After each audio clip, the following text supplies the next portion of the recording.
Hey guys, so today we are going to create a fun little transition wherein we sort of mask over one part of a video to reveal the next scene, the next video here. So whenever you are filming and you want to do something like this, you always have to kind of think ahead as far as like what you want to see.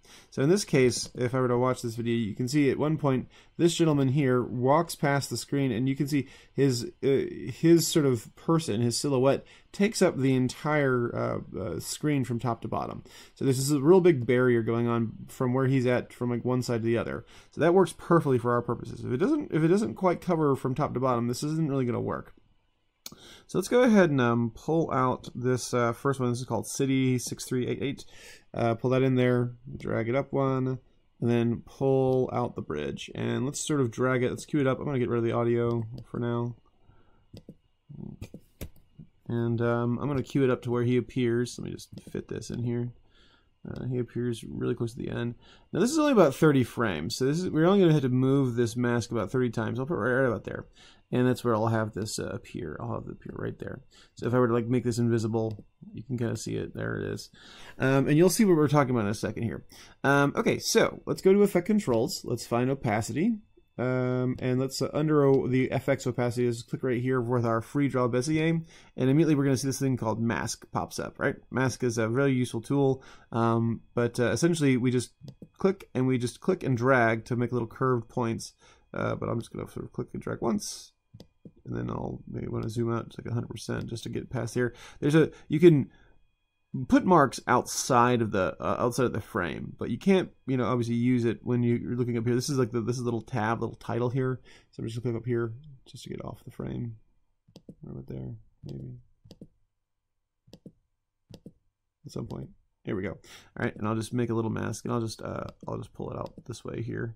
Doesn't really necessarily matter how many points you have outside, but because we can always add more. Okay, so immediately everything else disappears except for what's inside the frame. So if I were to click over here where it says inverted, you can see everything appears outside the frame except for what's inside the frame. So it sort of like reveals what's going on. All right, so let's click right here to activate our keyframes for our animation right there. So it's going to start right there. That's where the mask is. It's not going to be at the beginning. So let's pull this out to the side. And I'm just going to go forward one keyframe here, one frame, and just click on your mask. So you can kind of, oops, no, cancel. You can see like the keyframes there. And we're just going to move the points to go along with what the guy's doing here. Let's just sort of like pull this down some, and I'll pull this down some as well. These little direction lines help curve the line back and forth. So grab the anchor point here. I'll just pull this is the sort of center of the line. So if we pull this around, we can sort of center it and how we rotate it and stuff. The anchor point, as it were. All right, so I'll just pull this down, and I can click right here on the line itself and add a keyframe, add a little vertex to the line, and pull it a little further up, a little closer in. That's good. And if I can hold down Alt, it'll give me the option of like putting in little handles here, so I can kind of curve this over a shoulder blade if I wanted to. All right, so once again, go forward a frame. And you can see we've already got 2 keyframes here. 1, 2. You can see it following. All right, one more, and we'll just keep going. I'm just going to keep following him as he goes through. If it's not, I mean, you depending on how exact you want to be, you can be pretty exact. But let's just sort of make sure we're actually getting the keyframe itself, not the handle. I want to zoom in a little bit more.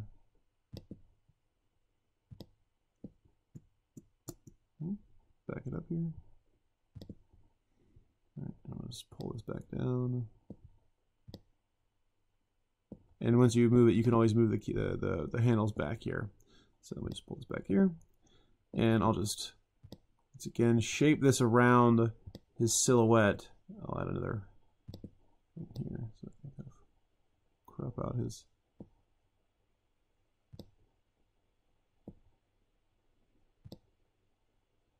collar.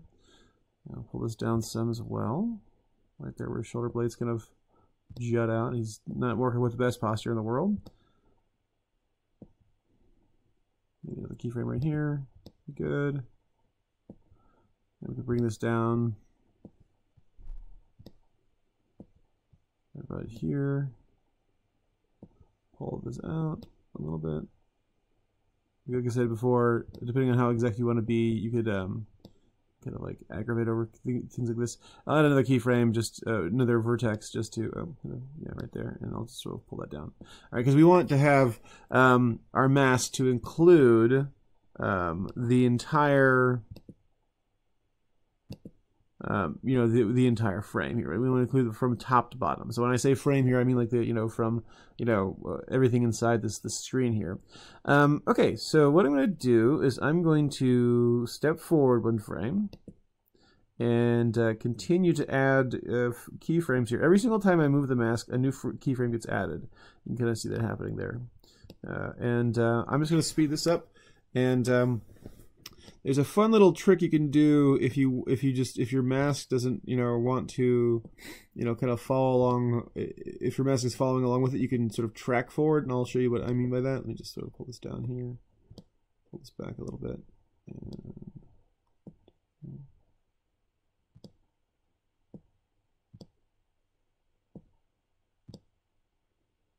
All right, and you can see what's happening here. It's sort of revealing what's behind them. I'll just pull this a little bit forward down here. Just a bit. All right, cool. And one more. But really, all it is just trying to move the vertices of your little path here to meet up with the silhouette of the person walking by, as smoothly as possible. You don't want to have like one frame where, you know, you're right up on him, and then another frame where, you know, you're back like a you know, a foot, because then, you know, your mask will start to slip. And you know, we all wear masks. Sometimes your mask slips. Sometimes a man who wears a mask too long forgets, you know, who's real, the mask or him. A little closer here. And, you know, obviously switch out between zooming levels so you can get better detail here. All right, I'll speed this up.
Okay, guys, so if we look right here, we can kind of see what we're talking about. If I just press play here, as he walks by, the scene behind him is revealed. Now, if I were to kind of take a look at my mask path here, right, and just kind of go back a keyframe, and you can kind of follow the mask path here as I click, you can see it gets pretty weirdly shaped.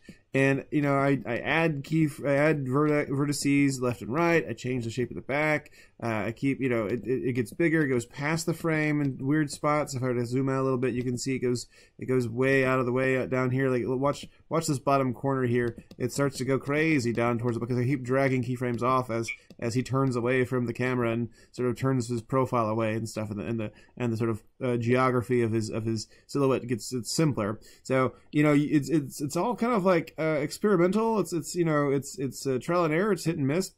But essentially, what you want to make sure is that you don't have too big of a difference between where the mask is on one part of, you know, one frame compared to the other. So you don't want any gaps to form, and you definitely don't want to gouge out his silhouette, you know, super egregiously. Now, there's obviously some spots here or there that I think, but I don't think you can really notice them. Ultimately, in the end, just watch where you're pointing, watch where you're clicking. Don't move it, don't rotate it if you don't want to, very cool. All right, so once again, if you want to apply this to your film, just make sure you have someone walk past the camera to where you can, where you take up the entire frame from top to bottom. That way, you can apply some really tricky, you know, transitions like this. And the more you do it, the better you get at it, the faster you get at it. All right, export this as an MP4, turn it into D2L. Cannot wait to see you guys produce it in class.